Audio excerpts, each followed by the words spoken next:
جعفر آباد کے پولیس تھانہ کیٹل فارم کی حدود میں ایک NGO کے زیر اہتمام امدادی سامان کی تقسیم کے دوران بدنظامی پیش آئی۔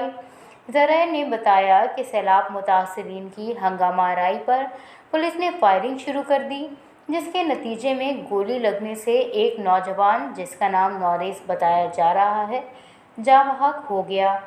واقعے کے بعد سیلاب متاثرین اور لواحقین نے روڈ کو بلاک کر دیا اور کیٹل فارم پولیس کے خلاف سخت نعرے بازی کی۔ مظاہرین نے الزام عائد کیا ہے کہ پولیس کی فائرنگ سے ایک نوجوان جاں بحق ہوا ہے۔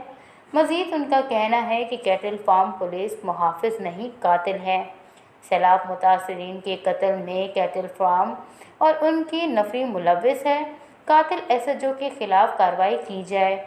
بعد ازاں پولیس اہلکاروں کے خلاف مقدمے کے اندراج کے بعد احتجاج ختم کیا گیا اور لاش کو گھر منتقل کیا گیا۔ راشن کے حصول کے لیے جانے والے نوجوان کی لاش گھر پہنچنے پر گھر میں کوہرام مچ گیا۔ جاں بحق ہونے والے نوجوان نوریس مستوئی کی نماز جنازہ آج ادا کر دی گئی۔ نماز جنازہ میں اہل علاقہ نے بڑی تعداد میں شرکت کی۔